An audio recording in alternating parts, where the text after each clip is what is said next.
यह अध्याय इस बारे में है कि लिंग किस प्रकार विकास को प्रभावित करता है। यह सामाजिक और मानव विकास के बारे में हमारी पिछली इकाई पर आधारित है। केवल विकास को मापने के बजाय मानव विकास कल्याण और सशक्तिकरण जैसे अन्य महत्वपूर्ण कारकों पर ध्यान देता है। यह पूछता है कि विकास से किसे लाभ होता है। यह अध्याय महिलाओं और विकास में उनकी भूमिका पर केंद्रित है। हालांकि महिलाएं विश्व की लगभग आधी आबादी है, फिर भी उन्हें विकास से अधिक लाभ नहीं होता है। इससे सवाल उठता है कि वास्तव में विकास का मतलब क्या है। विकास प्रक्रियाओं में लैंगिक दृष्टिकोण को शामिल करना महत्वपूर्ण है। समुदायों के जीवित रहने के लिए महिलाएं हमेशा से आवश्यक रही है। महिलाएं न केवल बच्चों की देखभाल करती है और उन्हें समाज का हिस्सा बनना सिखाती है, बल्कि वे अपने परिवारों और समुदायों के लिए भी बहुत काम करती है। वे खाना पकाते हैं, साफ सफाई करते हैं, भोजन और ईंधन इकट्ठा करते हैं, खेती करते हैं, कार्यालयों में काम करते हैं और बहुत कुछ करते हैं। लेकिन अक्सर उनके कुछ कामों को ही पहचान मिल पाती है। यह एक समस्या रही है क्योंकि यह महिलाओं को विकास का एक महत्वपूर्ण हिस्सा होने के बजाय उससे अलग देखता है।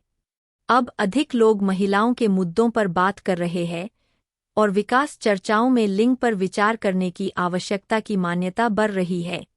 इस अध्याय में हम इन मुद्दों पर बात करेंगे और देखेंगे कि भारत महिलाओं को विकास में शामिल करने के लिए कैसे काम कर रहा है। लेकिन ऐसा करने से पहले आइए समझें कि लिंग से हमारा क्या मतलब है। 11.2 लिंग का विचार।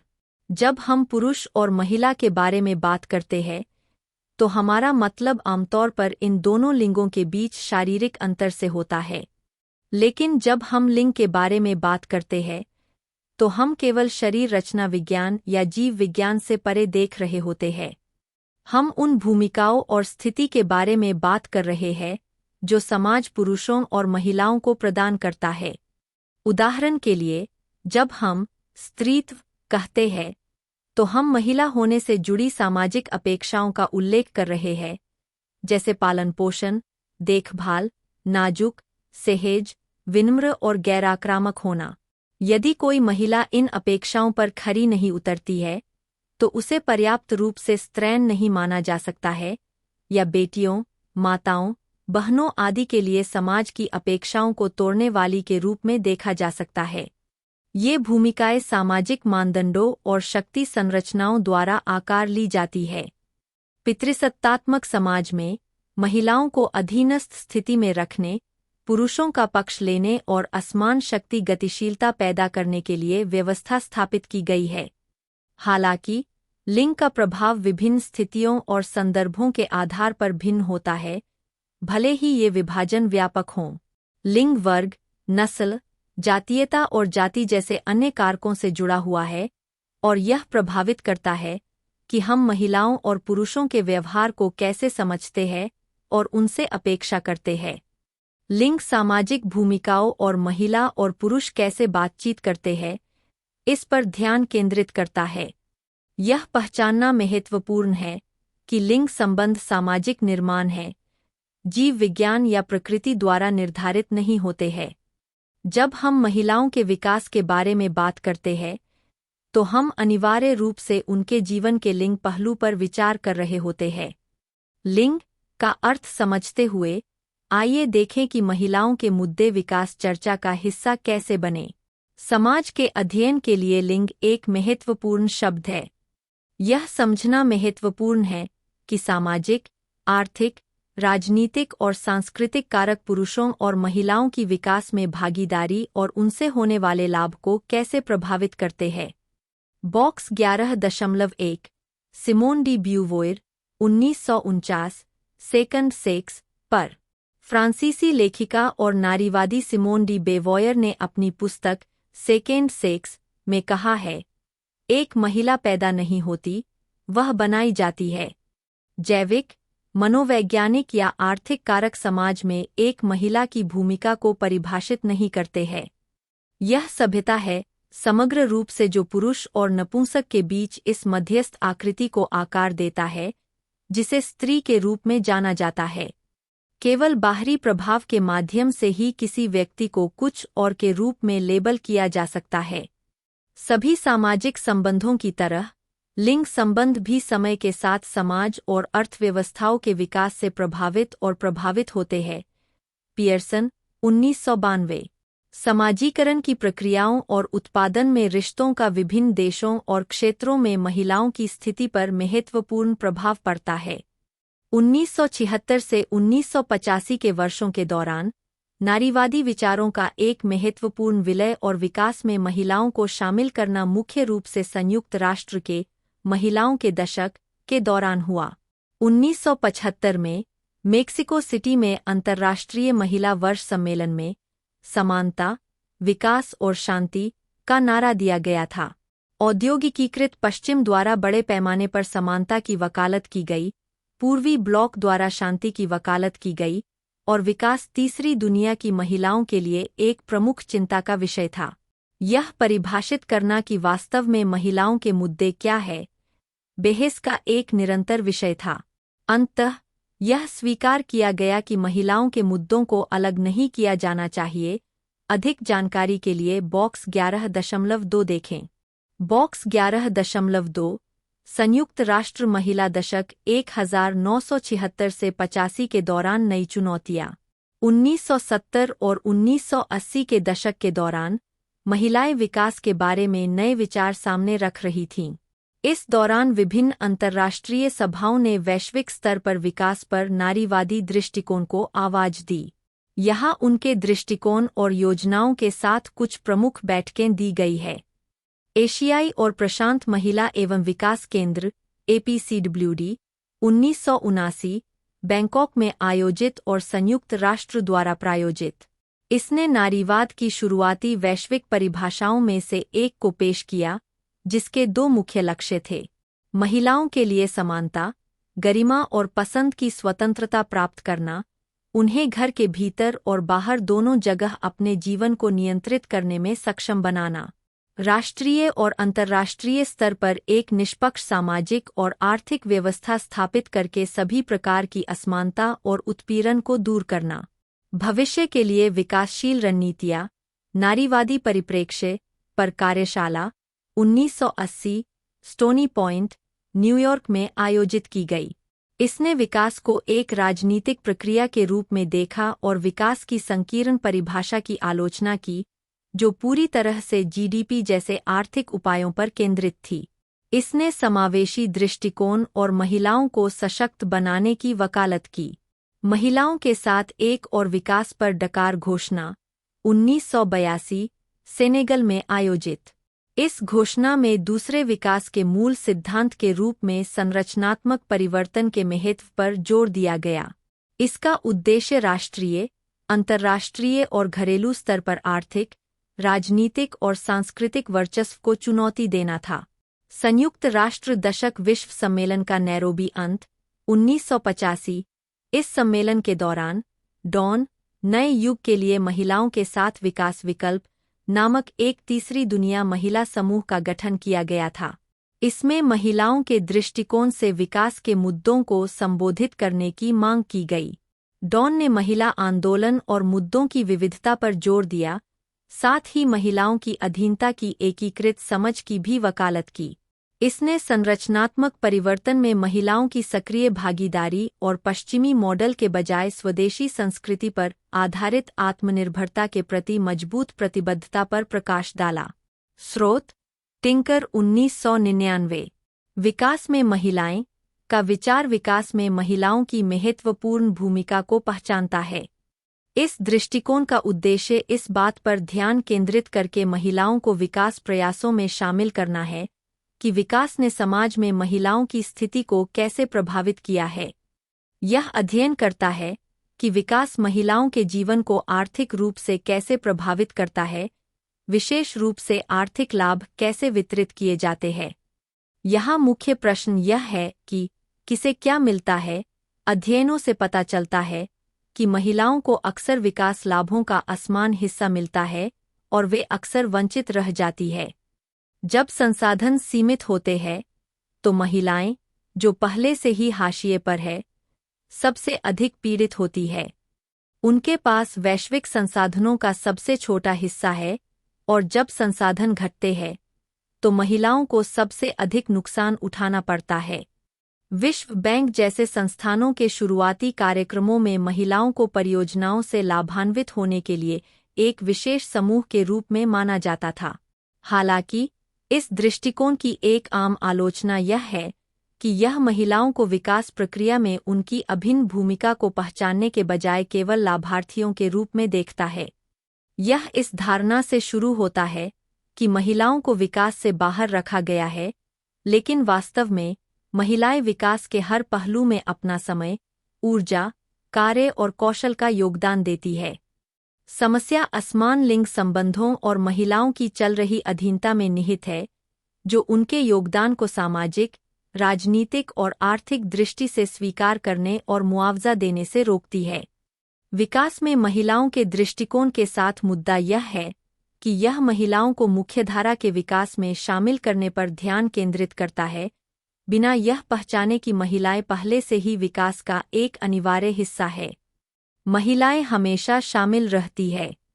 यह विचार कि महिलाओं का श्रम मुक्त है, इसका तात्पर्य यह है कि इसके लिए मुआवजे की आवश्यकता नहीं है, इसलिए इसके लिए कोई संसाधन आवंटित नहीं किए जाते हैं। हालांकि वास्तविकता यह है कि महिलाओं का घरेलू काम पुरुष कार्यबल और समाज के समर्थन के लिए महत्वपूर्ण है। महिलाएं समाज में उत्पादक और प्रजनन दोनों भूमिका निभाती है। उनकी उत्पादक भूमिका में खेती, शिल्प बनाना, सामान बेचना और मजदूरी के लिए काम करना जैसे कार्य शामिल है, जो सभी घरेलू और सामुदायिक आय और अर्थव्यवस्था में योगदान करते हैं। प्रजनन गतिविधियां वे चीजें हैं जो लोग अपने घरों और समुदायों को चालू रखने के लिए करते हैं। इसमें ईंधन और पानी प्राप्त करना, भोजन बनाना, बच्चों की देखभाल करना, पढ़ाना, स्वास्थ्य की देखभाल करना और घरों को व्यवस्थित रखना शामिल है। इन गतिविधियों को अक्सर अर्थव्यवस्था के हिस्से के रूप में नहीं देखा जाता है, क्योंकि इनमें आमतौर पर पैसा शामिल नहीं होता है और इन्हें राष्ट्रीय आय गणना में शामिल नहीं किया जाता है। लेकिन वास्तव में समाज में महिलाओं की भूमिकाएं जीवन को चालू रखने के लिए वास्तव में महत्वपूर्ण हैं। जैसा कि सेन और क्राउन ने 1988 में कहा था, महिलाओं का भोजन, कपड़े और अपने परिवार की देखभाल करने का रोजमर्रा का काम ही समुदायों को चालू रखता है। सामाजिक पुनरुत्पादन का यह विचार इस बात से आता है कि नौकरियों को पुरुषों और महिलाओं के बीच कैसे विभाजित किया जाता है, जिसमें आमतौर पर पुरुषों के पास अधिक शक्ति होती है। सेक्स शारीरिक भिन्नताओं के बारे में है, लेकिन लिंग सामाजिक और सांस्कृतिक भूमिकाओं के बारे में है। मोददाम ने 1994 में पाया कि पुरुष और महिलाएं जो काम करते हैं, वह जीव विज्ञान से अधिक संस्कृति के बारे में है। और समाज कितना विकसित है, सरकारी नीतियां और सामाजिक वर्ग जैसी चीजों के आधार पर संस्कृति बदल सकती है। जब हम विकासशील महिलाओं के बारे में बात करते हैं, तो हम महिलाओं की स्थिति पर ध्यान केंद्रित कर रहे होते हैं, लेकिन यह उन्हें बड़ी तस्वीर से अलग कर देता है। 1980 के दशक के उत्तरार्ध से हमने लिंग और विकास (GAD) नामक एक व्यापक दृष्टिकोण का उपयोग करना शुरू कर दिया है। यह पुरुषों और महिलाओं के बीच असमानताओं को देखता है और विकास प्रयासों के पीछे की धारणाओं पर सवाल उठाता है।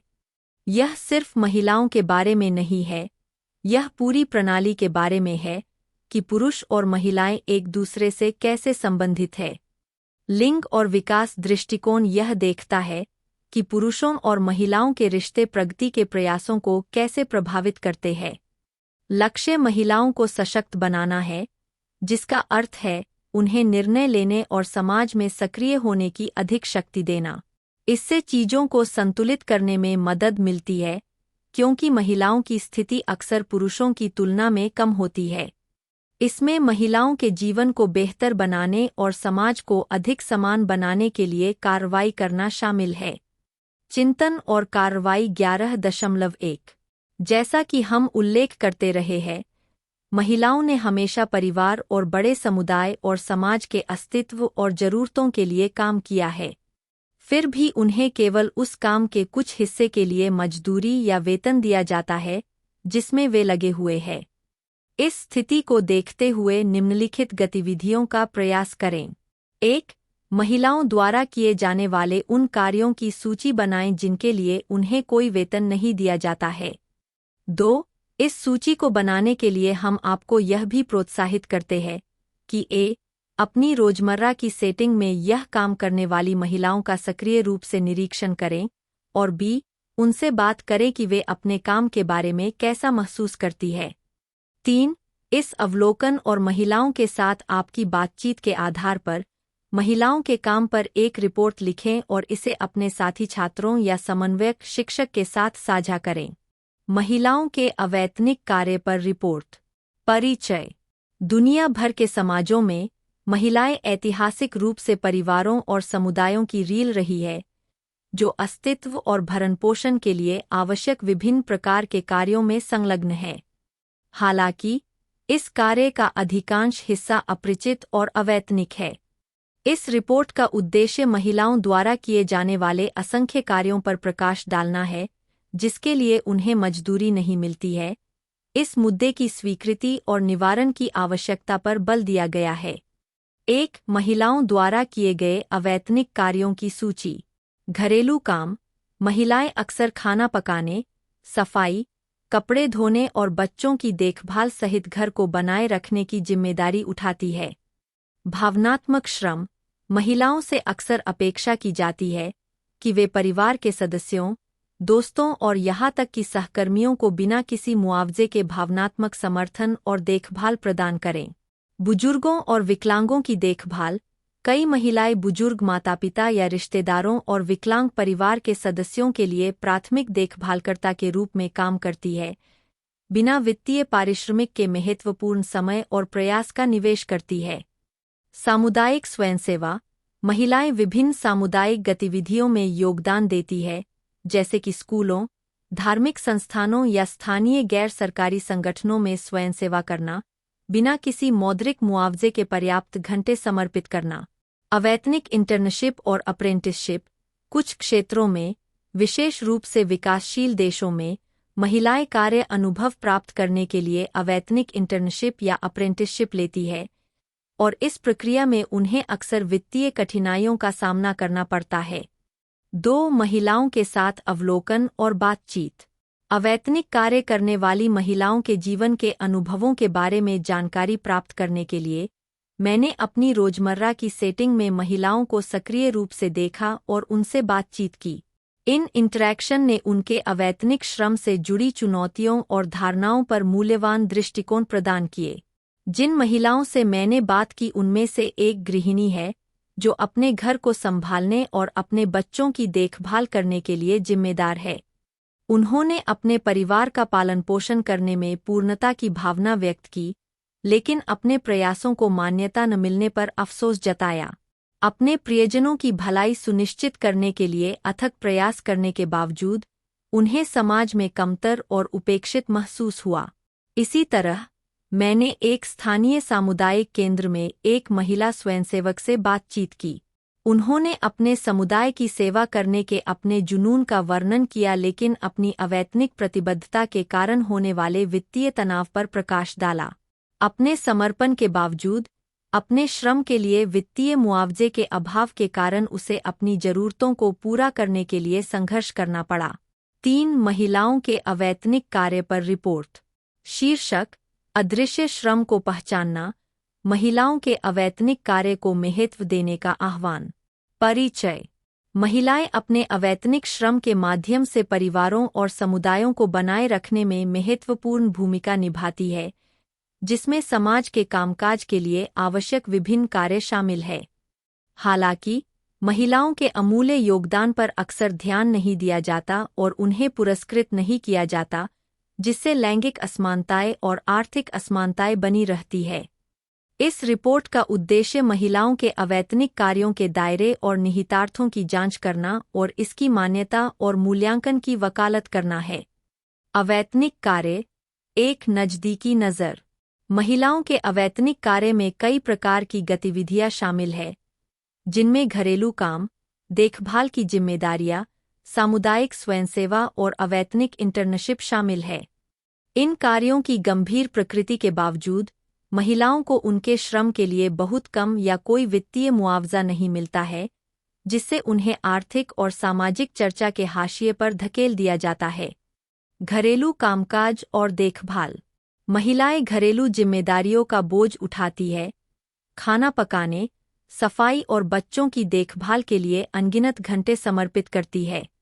ये कार्य परिवारों की भलाई और घरों के सुचारू संचालन के लिए आवश्यक है, फिर भी इन्हें अक्सर मौद्रिक मूल्य से रहित महिलाओं की भूमिकाओं में निहित माना जाता है। इसके अतिरिक्त कई महिलाएं बिना किसी वित्तीय मुआवजे के अपने समय और ऊर्जा का त्याग करते हुए बुजुर्ग माता-पिता या रिश्तेदारों की प्राथमिक देखभाल करने वाली के रूप में सेवा करती है। भावनात्मक श्रम और सामुदायिक स्वयंसेवा। मूर्त कार्यों के अलावा महिलाएं महत्वपूर्ण भावनात्मक श्रम भी करती है, अपने आसपास के लोगों को देखभाल, सहायता और सहानुभूति प्रदान करती है। यह भावनात्मक कार्य अक्सर अदृश्य होता है, फिर भी रिश्तों को बनाए रखने और सामाजिक एकजुटता को बढ़ावा देने के लिए महत्वपूर्ण होता है। इसके अलावा महिलाएं अपने पड़ोस के उत्थान और सामाजिक मुद्दों को संबोधित करने के लिए अपना समय और कौशल समर्पित करते हुए सामुदायिक स्वयंसेवा में सक्रिय रूप से संलग्न होती है। इन गतिविधियों से प्राप्त अपार सामाजिक लाभों के बावजूद महिलाओं को उनके योगदान के लिए बहुत कम स्वीकृति या मुआवजा मिलता है। महिलाओं पर अवैतनिक कार्य का प्रभाव। अवैतनिक काम का बोझ न केवल लैंगिक असमानताओं को कायम रखता है, बल्कि आर्थिक असमानताओं को भी बढ़ाता है और महिलाओं की स्वायत्तता और भलाई को कमजोर करता है। अवैतनिक श्रम में महिलाओं की असंगत भागीदारी उनके आर्थिक सशक्तिकरण के अवसरों को सीमित करती है, क्योंकि उन्हें अक्सर औपचारिक कार्यबल से बाहर रखा जाता है या कम वेतन वाली अनिश्चित नौकरियों में भेज दिया जाता है। इसके अलावा महिलाओं के अवैतनिक कार्यों को मान्यता न मिलना हानिकारक रूढ़िवादिता को कायम रखता है और समाज में उनके योगदान का अवमूल्यन करता है। निष्कर्ष, मान्यता और मूल्यांकन की ओर। निष्कर्षतः महिलाओं का अवैतनिक कार्य हमारे सामाजिक और आर्थिक ताने-बाने का एक अभिन्न लेकिन कम मूल्यांकित पहलू है। जीवन के सभी क्षेत्रों में महिलाओं के योगदान को पहचानना और महत्व देना अनिवार्य है, चाहे वह घर की सीमा के भीतर हो या व्यापक सामुदायिक सेटिंग में। महिलाओं के अवैतनिक श्रम के महत्व को स्वीकार करके और इसकी मान्यता और मूल्यांकन को बढ़ावा देने वाली नीतियों और प्रथाओं को लागू करके हम सभी के लिए अधिक न्यायसंगत और समावेशी समाज के निर्माण की दिशा में काम कर सकते हैं। सिफारिशों। नीति सुधार। सरकारों को ऐसी नीतियां बनानी चाहिए जो महिलाओं के अवैतनिक कार्यों को मान्यता दें और उन्हें महत्व दें, जिसमें सवैतनिक पारिवारिक अवकाश, रियायती बाल देखभाल और सामाजिक सुरक्षा प्रणालियों में देखभाल क्रेडिट की मान्यता जैसे उपाय शामिल है। लिंग संवेदनशील शिक्षा। शैक्षणिक संस्थानों को लिंग संवेदनशील पाठ्यक्रम को शामिल करना चाहिए जो पारंपरिक लिंग भूमिकाओं को चुनौती देता है और महिलाओं द्वारा किए जाने वाले अवैतनिक देखभाल कार्यों के बारे में जागरूकता को बढ़ावा देता है। कॉरपोरेट जवाबदेही। नियोक्ताओं को ऐसी नीतियां लागू करनी चाहिए जो कार्यजीवन संतुलन का समर्थन करती है और देखभाल की जिम्मेदारियों वाले कर्मचारियों के लिए लचीलापन प्रदान करती है। इसके अतिरिक्त निगमों को सामुदायिक स्वयंसेवा और सामाजिक जिम्मेदारी पहल में उनके योगदान के लिए कर्मचारियों को पहचानना और पुरस्कृत करना चाहिए। सांस्कृतिक बदलाव। महिलाओं के अवैतनिक कार्यों के प्रति सामाजिक दृष्टिकोण को इसके महत्व और मूल्य को पहचानने के लिए बदलने की जरूरत है। इसमें चुनौतीपूर्ण रूढ़िवादिता और पूर्वाग्रह शामिल है, जो महिलाओं के श्रम की अदृश्यता और अवमूल्यन को कायम रखते हैं। इन सिफारिशों को लागू करके और महिलाओं के अवैतनिक कार्यों के लिए मान्यता और सराहना की संस्कृति को बढ़ावा देकर हम एक अधिक न्यायपूर्ण और न्यायसंगत समाज बना सकते हैं, जहां सभी व्यक्तियों को अपने समुदायों में सार्थक योगदान करने और बढ़ने का अवसर मिले। निष्कर्ष। निष्कर्षतः महिलाओं का अवैतनिक कार्य हमारी सामाजिक और आर्थिक प्रणालियों का एक बुनियादी लेकिन कम मूल्यांकित पहलू है। घरेलू कामकाज से लेकर सामुदायिक स्वयंसेवा तक, समाज के कामकाज और भलाई के लिए महिलाओं का योगदान आवश्यक है। हालांकि, इस श्रम के लिए मान्यता और मुआवजे की कमी लैंगिक असमानताओं को कायम रखती है और महिलाओं की आर्थिक स्वायत्तता को कमजोर करती है। सामाजिक मानदंडों को चुनौती देना और उन नीतियों और प्रथाओं की वकालत करना जरूरी है जो महिलाओं के अवैतनिक कार्यों को पहचाने, महत्व दें और समान रूप से पुनर्वितरित करें। केवल सामूहिक कार्रवाई और प्रणालीगत परिवर्तन के माध्यम से ही हम एक ऐसा भविष्य सुनिश्चित कर सकते हैं जहां लिंग की परवाह किए बिना सभी व्यक्तियों को महत्व दिया जाए और उन्हें सशक्त बनाया जाए। भारत का संविधान देश में महिलाओं के अधिकारों और उपचार को निर्धारित करने में महत्वपूर्ण भूमिका निभाता है। आलोचकों का तर्क है कि विकास रणनीतियां अक्सर महिलाओं की अनदेखी करती है, जिससे असमानता में योगदान होता है। भारत में, हम यह पता लगाएंगे कि विकास प्रयासों में महिलाओं को कैसे संबोधित किया जाता है। भारतीय संविधान लैंगिक समानता की दिशा तय करता है। भाग 3 मौलिक अधिकार, लिंग सहित विभिन्न कारकों के आधार पर भेदभाव पर रोक लगाता है।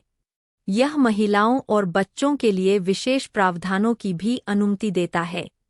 जबकि संविधान महिलाओं को समान नागरिक मानता है, यह उनके सामने आने वाली विशिष्ट चुनौतियों के समाधान के लिए सकारात्मक कार्रवाई की आवश्यकता को भी स्वीकार करता है।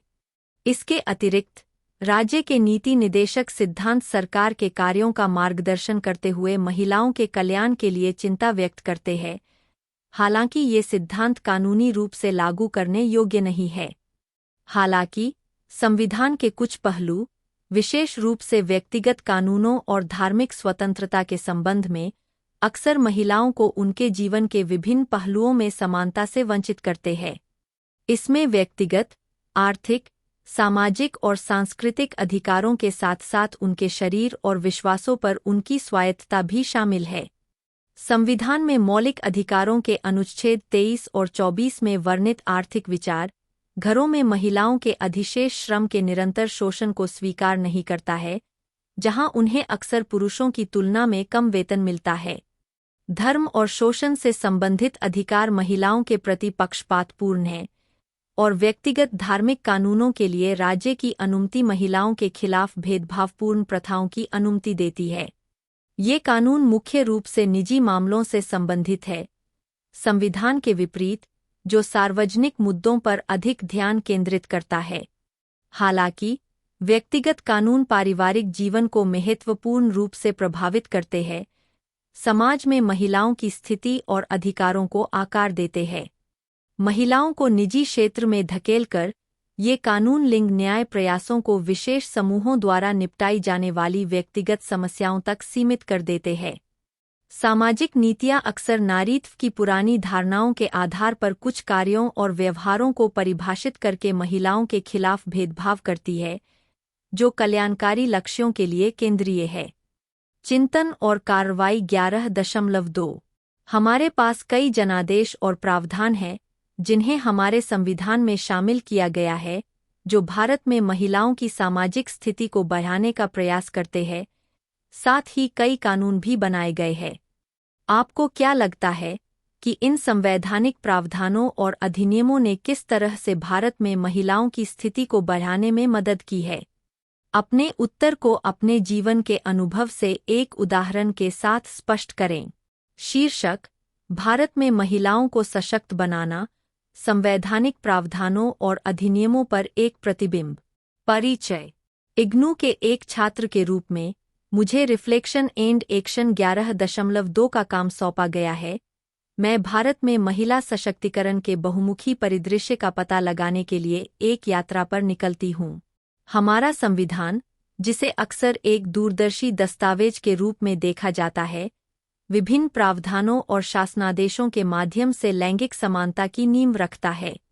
इसके अतिरिक्त, ढेर सारे कानून इस प्रतिबद्धता को और मजबूत करते हैं, जिसका लक्ष्य पूरे देश में महिलाओं की सामाजिक स्थिति को ऊपर उठाना है।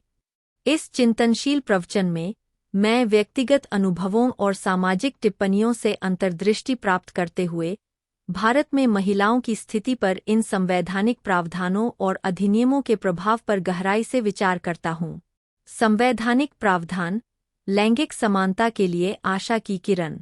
भारतीय संविधान की प्रस्तावना न्याय, समानता और स्वतंत्रता पर जोर देने के साथ एक ऐसे समाज की रूपरेखा तय करती है जहां महिलाएं केवल अधिकारों की निष्क्रिय प्राप्तकर्ता नहीं बल्कि राष्ट्र निर्माण में सक्रिय भागीदार है। अनुच्छेद 14 कानून के समक्ष समानता की गारंटी देता है, महिलाओं के खिलाफ भेदभावपूर्ण प्रथाओं को खत्म करने के लिए आधारशिला के रूप में कार्य करता है। इसके अलावा अनुच्छेद 15 लिंग के आधार पर भेदभाव पर रोक लगाता है। यह सुनिश्चित करता है कि महिलाओं को केवल उनके लिंग के आधार पर हाशिए पर नहीं रखा जाए या अवसरों से बाहर न रखा जाए। इसके अलावा अनुच्छेद 39 ए राज्य को यह सुनिश्चित करने का आदेश देता है कि पुरुषों और महिलाओं को आजीविका के पर्याप्त साधन का अधिकार है, जिससे महिलाओं के बीच आर्थिक सशक्तिकरण को बढ़ावा मिलेगा। यह प्रावधान भारत जैसे देश में विशेष रूप से महत्वपूर्ण है, जहां महिलाओं को अक्सर अपनी वित्तीय स्वतंत्रता में बाधा डालने वाली सामाजिक आर्थिक बाधाओं का सामना करना पड़ता है। संविधान के भाग 4 में निहित राज्य के नीति निर्देशक सिद्धांत लैंगिक न्याय हासिल करने की दिशा में राज्य की प्रतिबद्धता को रेखांकित करते हैं। उदाहरण के लिए, अनुच्छेद 42 कार्यबल में महिलाओं के सामने आने वाली अनूठी चुनौतियों को स्वीकार करते हुए काम की उचित और मानवीय स्थितियों और मातृत्व राहत के प्रावधान पर जोर देता है। इसके अतिरिक्त अनुच्छेद 51 ई प्रत्येक नागरिक को महिलाओं की गरिमा के लिए अपमानजनक प्रथाओं को त्यागने, सम्मान और लैंगिक संवेदनशीलता के सामाजिक लोकाचार को बढ़ावा देने का आदेश देता है। विधायी ढांचा, आदर्शों और वास्तविकताओं के बीच अंतर को पाटना। लैंगिक असमानता के विभिन्न आयामों को संबोधित करने के उद्देश्य से संवैधानिक ढांचे को लागू करने वाले कई कानून हैं। उदाहरण के लिए, दहेज निषेध अधिनियम 1961 दहेज की हानिकारक प्रथा को खत्म करने का प्रयास करता है, जो अक्सर महिलाओं के खिलाफ हिंसा का कारण बनती है। इसी तरह मातृत्व लाभ अधिनियम 1961 यह सुनिश्चित करता है कि महिलाओं को उनके प्रजनन अधिकारों और कार्यस्थल की गरिमा की रक्षा करते हुए पर्याप्त मातृत्व अवकाश और लाभ प्रदान किए जाएं। घरेलू हिंसा से महिलाओं की सुरक्षा अधिनियम 2005 घर की सीमा के भीतर हिंसा को संबोधित करने में एक आदर्श बदलाव का प्रतिनिधित्व करता है। इसे महिलाओं के मौलिक अधिकारों के उल्लंघन के रूप में मान्यता देता है। यह कानून न केवल जीवित बचे लोगों को कानूनी सहारा प्रदान करता है, बल्कि महिलाओं की भलाई पर घरेलू हिंसा के व्यापक सामाजिक प्रभाव को भी स्वीकार करता है। इसके अलावा कार्यस्थल पर महिलाओं का यौन उत्पीड़न, रोकथाम, निषेध और निवारण अधिनियम 2013 कार्यस्थल पर उत्पीड़न के खिलाफ लड़ाई में एक मील का पत्थर है, जो महिलाओं को डर या धमकी के बिना अपने करियर को आगे बढ़ाने के लिए एक सुरक्षित और अनुकूल वातावरण तैयार करता है। प्रभाव आकलन, महिला सशक्तिकरण के क्षेत्र में नेविगेट करना। इन संवैधानिक प्रावधानों और अधिनियमों की प्रभावकारिता का मूल्यांकन करने में समाज के विभिन्न स्तरों की महिलाओं के जीवन पर उनके वास्तविक दुनिया के प्रभाव का आकलन करना अनिवार्य है। विविध पृष्ठभूमि की महिलाओं के साथ अपने अनुभवों और बातचीत पर विचार करते हुए मैंने लैंगिक समानता की दिशा में यात्रा में प्रगति और असफलता दोनों देखी है। एक उदाहरण ग्रामीण भारत की महिला कारीगरों के एक समूह के साथ मेरी बातचीत से उपजा है। समानता की संवैधानिक गारंटी और कौशल विकास और उद्यमिता के लिए सरकार की पहल से सशक्त होकर ये महिलाएं पारंपरिक लिंग भूमिकाओं से आगे निकलकर अपने आप में सफल उद्यमी बन गई है। राष्ट्रीय ग्रामीण आजीविका मिशन (NRLM) जैसी पहलों के माध्यम से महिलाओं को उनकी आर्थिक एजेंसी और सामाजिक स्थिति को बढ़ाने के लिए प्रशिक्षण, ऋण और बाजार संपर्क प्रदान किया जाता है। इसी तरह महात्मा गांधी राष्ट्रीय ग्रामीण रोजगार गारंटी अधिनियम (मनरेगा) के कार्यान्वयन ने ग्रामीण महिलाओं को रोजगार के अवसरों तक पहुंच प्रदान की है, जिससे पुरुष समकक्षों पर उनकी निर्भरता कम हुई है और वे आर्थिक रूप से सशक्त हुई है। न्यूनतम 100 दिनों के वेतन रोजगार की गारंटी देकर मनरेगा ने न केवल गरीबी को कम किया है, बल्कि ग्रामीण क्षेत्रों में महिलाओं के बीच स्वायत्तता और आत्मनिर्भरता की भावना को भी बढ़ावा दिया है। हालांकि इन सराहनीय प्रयासों के बावजूद लैंगिक समानता की दिशा में यात्रा कई चुनौतियों और पितृसत्तात्मक दृष्टिकोण से भरी हुई है। गहरी जड़ें जमा चुके सामाजिक मानदंड और सांस्कृतिक प्रथाएं अक्सर महिला सशक्तिकरण के लिए दुर्जेय बाधाओं के रूप में कार्य करती है, जिससे शिक्षा, रोजगार और निर्णय लेने में लैंगिक असमानताएं बनी रहती है। निष्कर्षतः भारत में महिलाओं को सशक्त बनाने के उद्देश्य से संवैधानिक प्रावधान और विधायी अधिनियम लैंगिक समानता के लिए देश की खोज में एक महत्वपूर्ण क्षण का प्रतिनिधित्व करते हैं। समान अधिकारों और अवसरों की गारंटी से लेकर लक्षित हस्तक्षेपों के माध्यम से प्रणालीगत असमानताओं को दूर करने तक, कानूनी ढांचा परिवर्तनकारी परिवर्तन के लिए एक ठोस आधार तैयार करता है।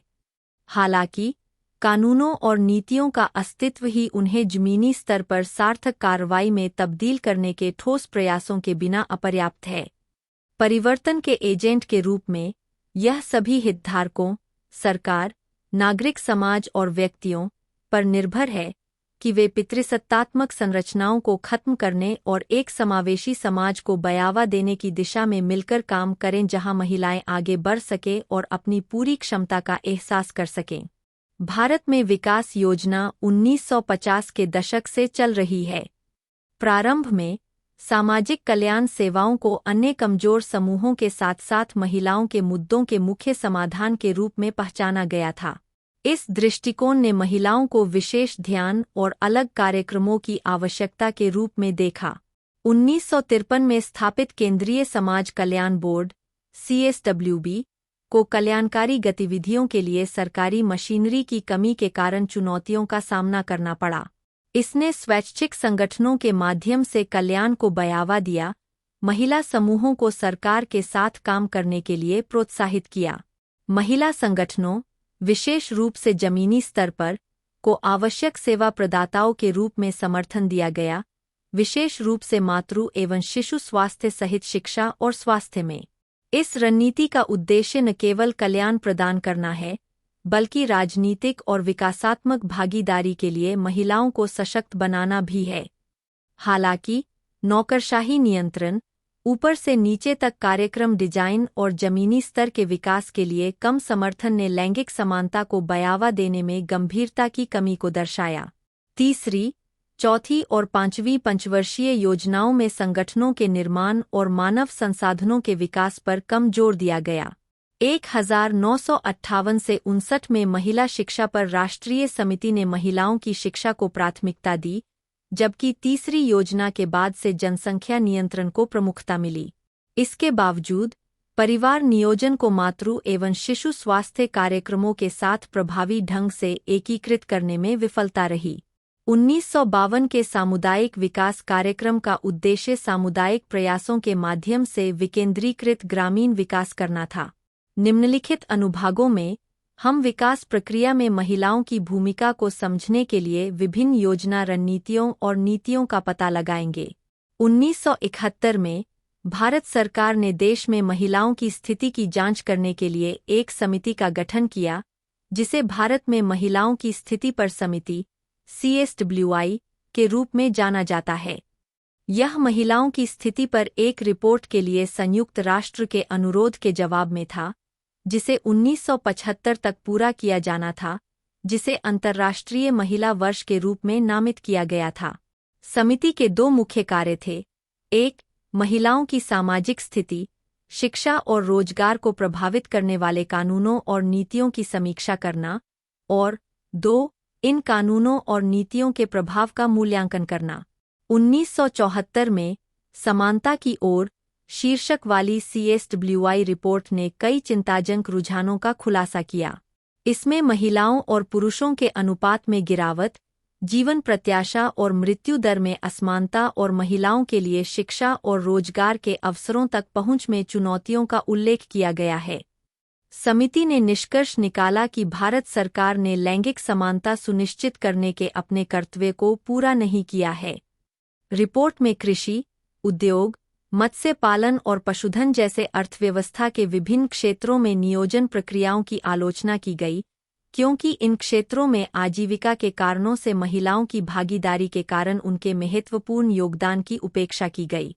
यह उपेक्षा सामाजिक अवमूल्यन और राज्य द्वारा समर्थित उपेक्षा के साथ मिलकर महिलाओं के प्रति पूर्वाग्रह को स्पष्ट रूप से दर्शाती है। हालांकि शिक्षा, स्वास्थ्य और सार्वजनिक रोजगार जैसे क्षेत्रों में कुछ प्रगति हुई है, लेकिन ये लाभ बड़े पैमाने पर महिलाओं के एक छोटे से हिस्से तक ही पहुंच पाए हैं। इसके अतिरिक्त दहेज जैसी कुछ सामाजिक प्रथाएं और व्यक्तिगत कानूनों से उत्पन्न असमानताएं कायम रहीं। महिलाओं की सुरक्षा के लिए बनाए गए कानूनों, जैसे श्रम और आपराधिक कानूनों, के कार्यान्वयन में कमी थी। इसके अलावा योजना प्रक्रिया में महिलाओं की आवाज और दृष्टिकोण पर पर्याप्त रूप से विचार नहीं किया गया। CSWI रिपोर्ट के संबंध में संसद में चर्चा और भारतीय महिलाओं के सामने आने वाली चुनौतियों का समाधान करने के आह्वान के बावजूद 1974 से 1977 तक राष्ट्रीय आपातकाल की घोषणा के कारण समिति की सिफारिशों पर किसी भी महत्वपूर्ण कार्रवाई में देरी हुई। 1977 से 1980 के दौरान सरकार ने अपनी नीतियों की महत्वपूर्ण समीक्षा की। कुछ प्रमुख समीक्षाएं थीं: महिलाओं के रोजगार पर कार्य समूह की रिपोर्ट 1977 से 78, ग्रामीण महिलाओं के ग्राम स्तरीय संगठनों के विकास पर कार्य समूह की रिपोर्ट 1977 से 78 और भूमिका और राष्ट्रीय समिति की रिपोर्ट कृषि एवं ग्रामीण विकास में महिलाओं की भागीदारी 1979 से 80। इन समीक्षाओं से भारत में महिलाओं के विकास के लिए महत्वपूर्ण मुद्दों और रणनीतियों की पहचान करने में मदद मिली। महिलाओं के विकास के लिए भारत के एजेंडे को संयुक्त राष्ट्र के मध्य दशक के कार्रवाई कार्यक्रम में शामिल किया गया था, जिस पर 1979 में बगदाद में महिला और विकास पर विशेष सम्मेलन में चर्चा की गई थी, जिसमें भारत ने गुटनिरपेक्ष आंदोलन के माध्यम से भाग लिया था। भारत महिलाओं की स्थिति पर आयोग 1978 से 80 और मध्य दशक कोपेनहेगन सम्मेलन 1980 और कार्रवाई कार्यक्रम की तैयारी समिति में शामिल हुआ। मध्य दशक के सम्मेलन के दौरान विकास पर तीसरी दुनिया के दृष्टिकोण पर भारत के फोकस को मान्यता दी गई, जिससे दशक के एजेंडे के उपविषयों के रूप में रोजगार, स्वास्थ्य और शिक्षा को अपनाया गया। हाल के वर्षों में अपनाए गए दृष्टिकोण पर वीना मजूमदार के अध्ययन से पता चला है कि महिलाओं के विकास की जरूरतें अर्थव्यवस्था, समाज और राजनीति जैसे कई क्षेत्रों को कवर करती है। इसमें इन क्षेत्रों में महिलाओं की स्थितियों पर बारीकी से गौर करने की आवश्यकता पर बल दिया गया।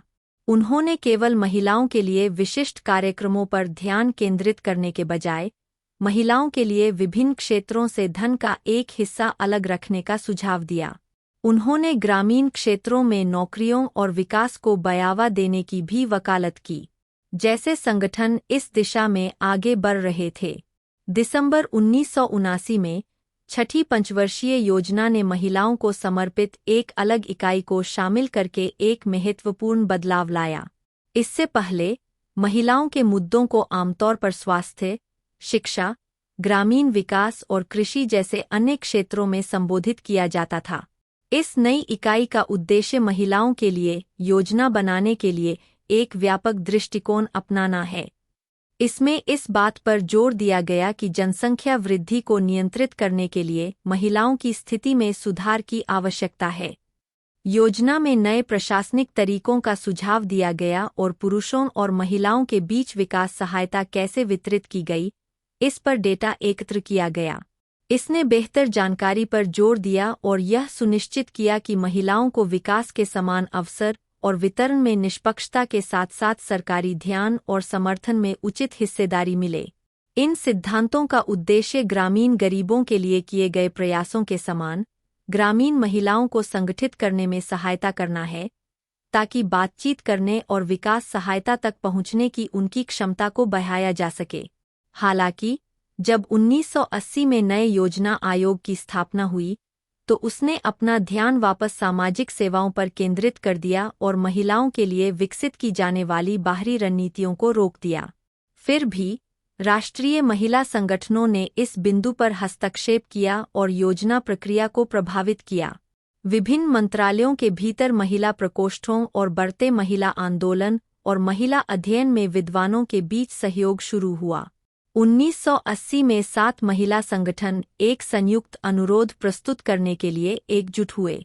उन्होंने संसद की महिला सदस्यों से समर्थन प्राप्त किया और योजना आयोग को छठी योजना में महिला और विकास पर एक इकाई शामिल करने के लिए राजी किया। यह भारत के नियोजन इतिहास में एक महत्वपूर्ण मील का पत्थर था।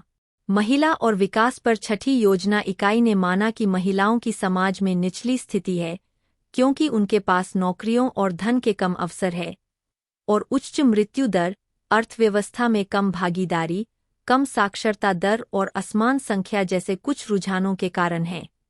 पुरुषों और महिलाओं का यह महिलाओं के विकास के लिए एक ऐसी योजना लेकर आई जिसके कई हिस्से थे जो सभी एक दूसरे पर निर्भर थे। सरकार ने वादा किया कि वह पति और पत्नी दोनों को सरकार से मिलने वाली जमीन जैसी चीजों का समान स्वामित्व देने का प्रयास करेगी। इसमें यह भी कहा गया कि वह महिलाओं के स्थानीय समूहों को मजबूत बनाना चाहती है ताकि उन्हें प्रभावित करने वाले निर्णयों में उनकी हिस्सेदारी हो सके और उनकी मदद करने के प्रयास बेहतर हो सकें। शिक्षा के लिए महिलाओं को सभी प्रकार की स्कूली शिक्षा में प्रवेश दिलाने के लिए अतिरिक्त मदद की जाएगी।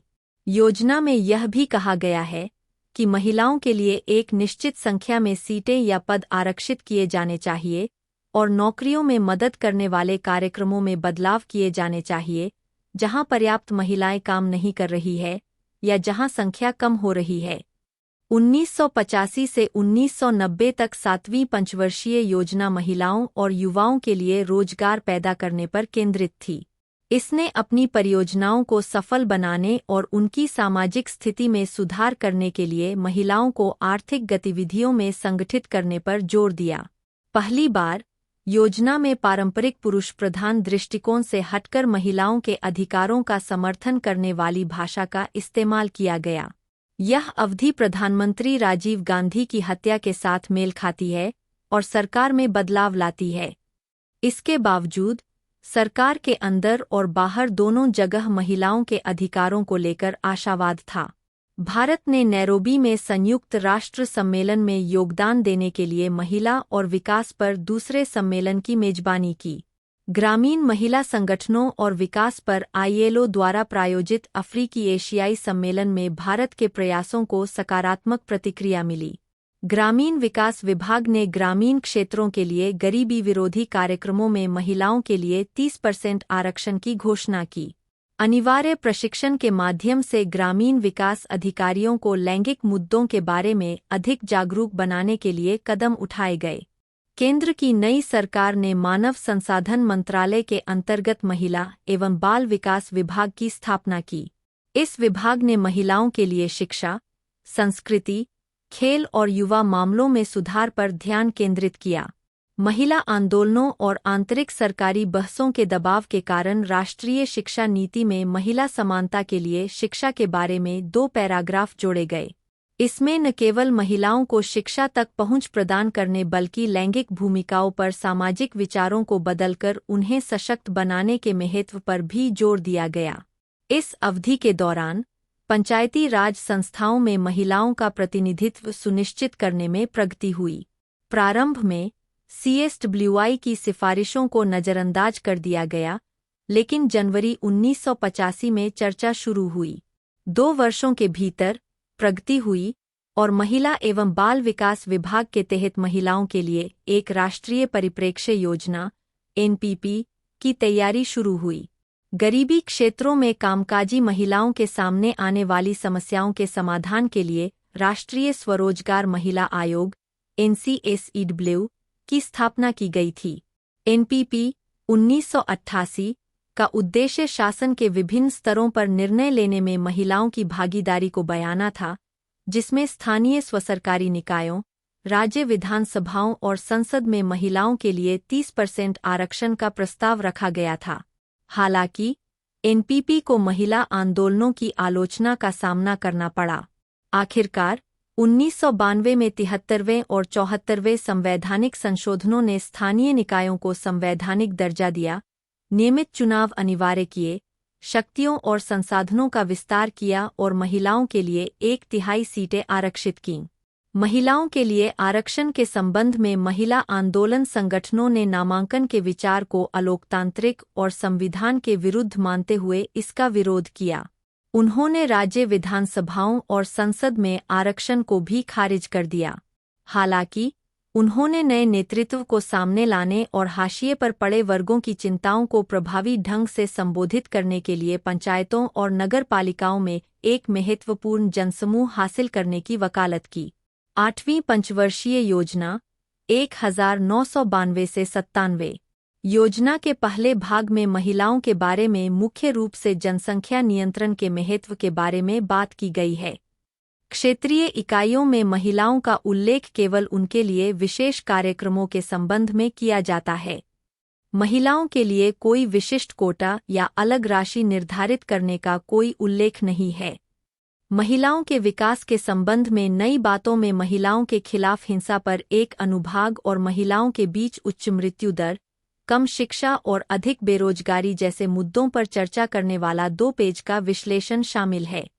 इसमें महिलाओं के काम के मूल्य को समझने में पूर्वाग्रहों का भी उल्लेख किया गया है, विशेष रूप से अनौपचारिक क्षेत्रों में कई काम करने वालों को, जहां श्रम कानूनों के तहत सुरक्षा की कमी और ऋण और प्रौद्योगिकी तक पहुंचने में कठिनाई जैसी चुनौतियों का सामना करना पड़ता है। पहली बार लड़कियों पर ध्यान दिया गया है और उनके लिए विशेष कार्यक्रमों का वादा किया गया है। 1990 में राष्ट्रीय महिला आयोग अधिनियम पारित किया गया, जिसमें कानूनों और नीतियों की समीक्षा करके और उल्लंघन के मामलों में हस्तक्षेप करके महिलाओं के अधिकारों की वकालत करने के लिए एक स्वतंत्र राष्ट्रीय आयोग की स्थापना की गई। बालिकाओं के लिए राष्ट्रीय कार्य योजना 1991 में बनाई गई थी, जिसमें समानता पर ध्यान केंद्रित करते हुए लड़कियों के अस्तित्व, सुरक्षा, विकास और भागीदारी के लिए कदमों की रूपरेखा तैयार की गई थी। 1996 में महिलाओं के सशक्तिकरण के लिए राष्ट्रीय नीति के मसौदे का उद्देश्य लैंगिक न्याय और समानता को बढ़ावा देना और नीतियों में लैंगिक विचारों को एकीकृत करना था। 9वीं पंचवर्षीय योजना 1997 से 2000 में महिलाओं से संबंधित महत्वपूर्ण लक्ष्य थे। योजना का प्रारंभिक दस्तावेज महिलाओं को सशक्त बनाने, विकेंद्रीकरण और रणनीतियों की योजना बनाने और उन्हें क्रियान्वित करने में लोगों को शामिल करने पर केंद्रित था। यह भारत के नियोजित विकास इतिहास में पहली बार हुआ कि महिलाओं को सशक्त बनाना एक प्रमुख उद्देश्य था। दस्तावेज में हर क्षेत्र में महिलाओं के लिए विशेष रूप से एक खंड बनाने की योजना की भी रूपरेखा दी गई है, जिसमें विश्लेषण किया जाएगा कि महिलाओं को कैसे लाभ होता है और पिछले प्रदर्शन का आकलन किया जाता है। इसके अतिरिक्त इसमें पहली बार संसद और राज्य विधानसभाओं में महिलाओं के लिए सीटें आरक्षित करने के विचार पर भी चर्चा हुई। इस योजना का लक्ष्य सार्वजनिक क्षेत्र में महिलाओं का 30% प्रतिनिधित्व करना था और प्रमुख सिविल सेवाओं में उनकी उपस्थिति बढ़ाने की मांग की गई थी। स्वास्थ्य सेवा में ध्यान प्रजन स्वास्थ्य पर रहा, जबकि शिक्षा में लैंगिक समानता, कॉलेज तक लड़कियों के लिए मुफ्त शिक्षा और अधिक व्यावसायिक प्रशिक्षण के अवसरों पर जोर दिया गया। औद्योगिक विकास में महिलाओं की भागीदारी को बढ़ावा देने के लिए छोटे और छोटे क्षेत्रों में उनकी सहायता के लिए महिला उद्यमियों के लिए विकास बैंक का प्रस्ताव रखा गया था। ग्रामीण विकास रोजगार योजनाओं के माध्यम से कृषि को अधिक समर्थन मिलेगा। योजना का एक महत्वपूर्ण पहलू महिलाओं के विकास क्षेत्रों में 30% धन प्रवाह सुनिश्चित करने के लिए एक विशेष महिला घटक को शामिल करना था। चिंतन और कार्रवाई 11.3 महिलाओं के विकास के मुद्दे के संबंध में सरकारी नीतियां और योजनाएं गैर सरकारी संगठनों जैसे नागरिक समाज की पहल से कैसे भिन्न हैं। 2. सरकार द्वारा शुरू किए गए 5 प्रयासों की सूची बनाएं जिनसे भारत में महिलाओं के हित में मदद मिली है। चिंतन और कार्रवाई 11.3 1. महिला विकास के मुद्दों पर सरकारी नीतियां बनाम नागरिक समाज की पहल। सरकारी नीतियां और योजनाएं और गैर सरकारी संगठनों के नेतृत्व वाली नागरिक समाज की पहल विकास में महिलाओं के मुद्दों को संबोधित करने में महत्वपूर्ण भूमिका निभाती है। हालांकि दोनों का लक्ष्य महिलाओं का उत्थान और उन्हें सशक्त बनाना है, वे अलग-अलग ढांचे के भीतर काम करते हैं और अलग-अलग दृष्टिकोण रखते हैं। सरकारी नीतियां महिला विकास सहित विभिन्न सामाजिक, आर्थिक और राजनीतिक मुद्दों को संबोधित करने के लिए राज्य द्वारा बनाए गए कानूनों, विनियमों और रणनीतियों को संदर्भित करती है। ये नीतियां अक्सर व्यापक होती है और पूरे देश में बड़े पैमाने पर लागू करने के लिए डिजाइन की जाती है। महिलाओं के विकास से संबंधित सरकारी नीतियों की कुछ प्रमुख विशेषताएं इस प्रकार है। कानूनी ढांचा। सरकारी नीतियां अक्सर कानूनी ढांचे पर आधारित होती है, जो महिलाओं के अधिकारों और मुद्दों को संबोधित करने के लिए एक आधार प्रदान करती है। इन रूपरेखाओं में संवैधानिक प्रावधान, कानून और सरकार द्वारा अनुमोदित अंतर्राष्ट्रीय सम्मेलन शामिल हो सकते हैं। संसाधन आवंटन। सरकारें महिलाओं के विकास के लिए अपनी नीतियों और योजनाओं को लागू करने के लिए महत्वपूर्ण वित्तीय और मानव संसाधन आवंटित करती है। इन संसाधनों को महिला कल्याण के लिए जिम्मेदार विभिन्न मंत्रालयों और विभागों के माध्यम से वितरित किया जा सकता है, जैसे कि भारत में महिला और बाल विकास मंत्रालय। राष्ट्रीय कवरेज। सरकारी नीतियों का लक्ष्य पूरे देश में महिलाओं तक पहुंचना है, यह सुनिश्चित करना कि कोई भी पीछे न छूटे। वे अक्सर सामाजिक आर्थिक स्थिति, जाति, जातीयता और भौगोलिक स्थिति जैसे कारकों के आधार पर विशिष्ट जनसांख्यिकी या क्षेत्रों को लक्षित करते हैं। संस्थागत तंत्र। सरकारें नीतियों के कार्यान्वयन की निगरानी और महिलाओं के विकास पर उनके प्रभाव का मूल्यांकन करने के लिए संस्थागत तंत्र स्थापित करती है। इन तंत्रों में महिलाओं के मुद्दों के लिए जिम्मेदार समर्पित सरकारी निकाय, समितियां और आयोग शामिल हो सकते हैं। दीर्घकालिक योजना। सरकारी नीतियों में आमतौर पर महिलाओं के विकास में स्थायी परिणाम प्राप्त करने के उद्देश्य से दीर्घकालिक योजना शामिल होती है। वे कई वर्षों या दशकों तक चलने वाले लक्ष्यों और लक्ष्यों को शामिल कर सकते हैं, जो प्रणालीगत परिवर्तन के प्रति प्रतिबद्धता को दर्शाते हैं। नागरिक समाज पहल, एनजीओ। नागरिक समाज की पहल, जैसे कि गैर सरकारी संगठनों, एनजीओ, के नेतृत्व में जमीनी स्तर से महिलाओं के मुद्दों को संबोधित करके सरकारी प्रयासों को पूरक बनाती है। सरकारी नीतियों के विपरीत, नागरिक समाज की पहल अक्सर समुदायाधारित दृष्टिकोण से संचालित होती है और इसमें स्थानीय हितधारकों की सक्रिय भागीदारी शामिल होती है।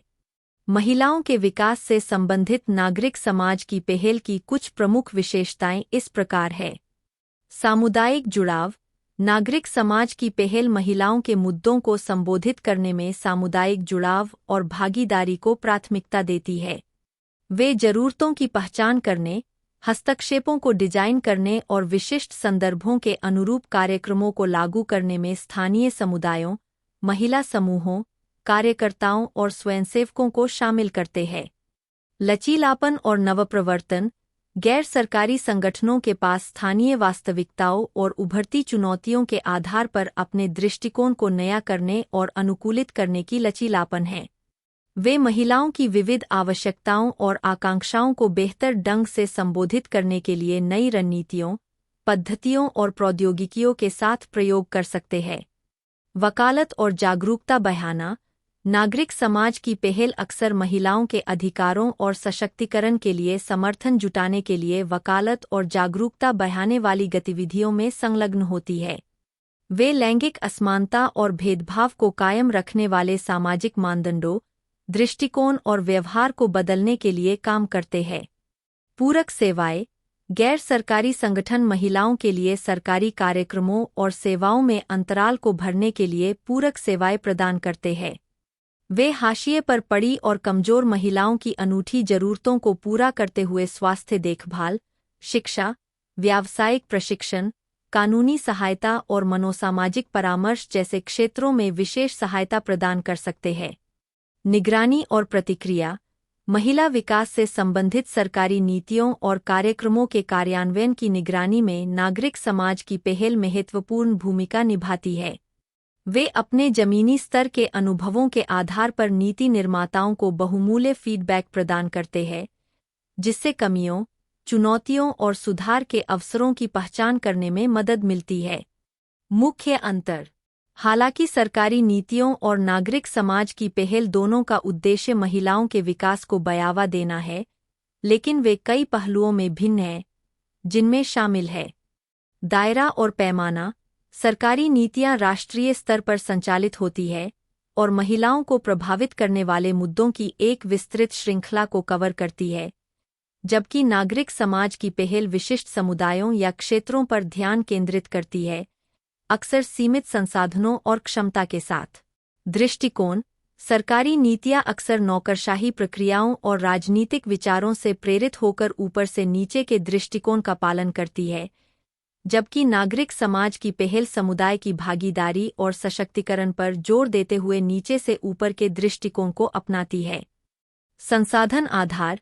सरकारों के पास अधिक वित्तीय और संस्थागत संसाधनों तक पहुंच है, जो उन्हें बड़े पैमाने पर कार्यक्रमों और सेवाओं को लागू करने में सक्षम बनाती है, जबकि एनजीओ अनुदान, दान और स्वयंसेवी सहायता सहित विविध फंडिंग स्रोतों पर भरोसा करते हैं, जो अधिक सीमित और अप्रत्याशित हो सकते हैं।